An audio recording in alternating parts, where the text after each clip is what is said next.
একবার ভাবুন তো, এই মুহূর্তেই যদি আপনার হৃদস্পন্দন থেমে যায়, আপনার এতদিনের রাগ, অভিমান, ব্যাংক ব্যালেন্স, কেরিয়ার সব কোথায় যাবে? একটা নিঃশ্বাস থেমে গেলেই সব শেষ। আমরা সবাই বাঁচতে চাই, কিন্তু সত্যি কি আমরা বাঁচছি, নাকি প্রতিদিন একটু একটু করে মৃত্যুর দিকে হাঁটছি? প্রতিদিন সকালে আমরা নামি এক অদৃশ্য যুদ্ধ ময়দানে। কারো যুদ্ধ টাকার সাথে, কারো যুদ্ধ সম্পর্কের সাথে, আর কারো যুদ্ধ নিজের মনের সাথে। আপনি কি ক্লান্ত নন? এই দৌড় আসলে আপনাকে কোথায় নিয়ে যাচ্ছে? আজকের এই ভিডিওটা কোনো সাধারণ ভিডিও নয়, এটা একটা টাইম মেশিন। আজ আমরা ফিরে যাব 5000 বছর পেছনে, কুরুক্ষেত্রের সেই রণভূমিতে, যেখানে দাঁড়িয়ে স্বয়ং শ্রীকৃষ্ণ মানুষের জীবনের সব প্রশ্নের উত্তর দিয়ে গিয়েছিলেন। আজকের এই কয়েকটা মিনিট আপনার জীবনের সবথেকে গুরুত্বপূর্ণ সময় হতে পারে। আপনি যদি সত্যিকারের শান্তি চান, নিজের ভিতরের অর্জুনকে যদি আবার জাগাতে চান, তাহলে ভিডিওটি শেষ পর্যন্ত দেখুন। শুরু করার আগে ভিডিওতে লাইক করে আপনার উপস্থিতি জানান দিন। তাহলে চলুন প্রবেশ করি গীতার অমৃত সাগরে। মহাভারত এক বিশাল যুদ্ধক্ষেত্র। একদিকে পাণ্ডব, অন্যদিকে কৌরব সেনা, আর ঠিক এদের মাঝখানে দাঁড়িয়ে আছেন মহাবীর অর্জুন এবং তার রথের সারথি স্বয়ং শ্রীকৃষ্ণ। ইতিহাসের শ্রেষ্ঠ ধনুর্ধর হয়েও যুদ্ধের শুরুর ঠিক আগের মুহূর্তে অর্জুন ভেঙে পড়েছিলেন।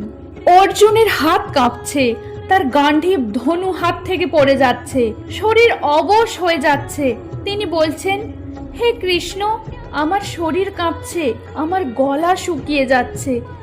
অর্জুন মৃত্যুকে ভয় পাচ্ছিলেন না, ভয় পাচ্ছিলেন হারাতে নিজের মানুষকে, নিজের ধর্মকে, নিজের ভবিষ্যৎকে। এখন একটু আয়নার সামনে দাঁড়ান। আপনি কি অর্জুন নন? জীবনের বড় কোনো সিদ্ধান্ত নিতে আপনার হাত কি কাঁপে না? আপনার মন কি বলে না, আমি পারবো না, সব ছেড়ে পালাই? অর্জুনের সমস্যা যুদ্ধ ছিল না, তার সমস্যা ছিল মোহ এবং বিভ্রান্তি।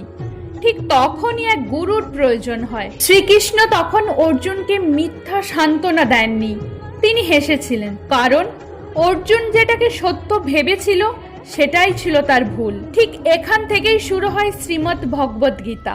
শ্রীকৃষ্ণ অর্জুনকে বলেন, যা অস্থায়ী তার কোনো স্থায়িত্ব নেই, আর যা চিরন্তন তার কোনো বিনাশ নেই। শ্রীকৃষ্ণ অর্জুনকে বলেন, অর্জুন, তুমি কাদের জন্য কাঁদছো?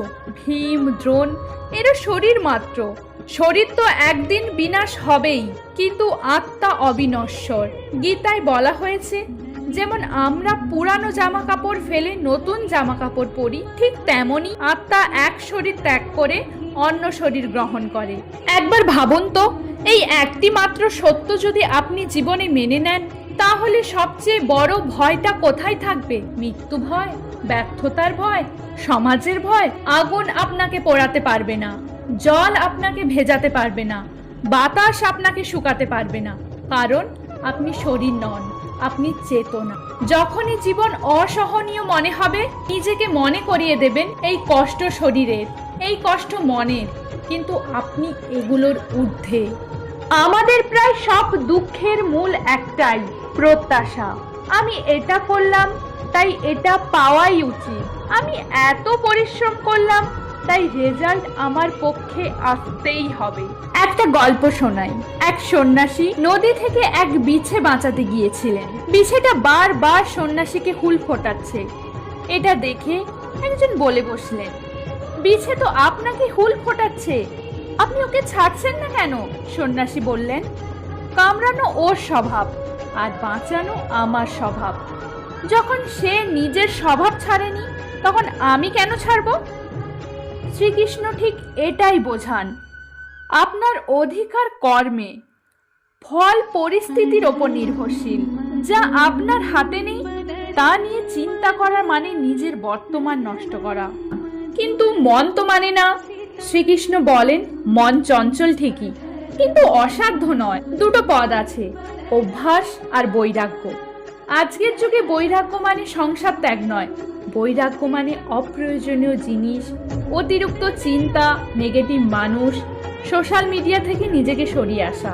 যে মানুষ নিজের মন জয় করতে পারে তার জন্য পৃথিবীকে জয় করা কঠিন নয়। নিজের দায়িত্ব আর কর্তব্য নিজের হাতে তুলে নিন। এই শিক্ষাই আমাদের জীবনের পথ দেখায়। ভগবান শ্রীকৃষ্ণের কৃপা সবার উপর বর্ষিত হোক। কমেন্টে লিখুন জয় শ্রীকৃষ্ণ।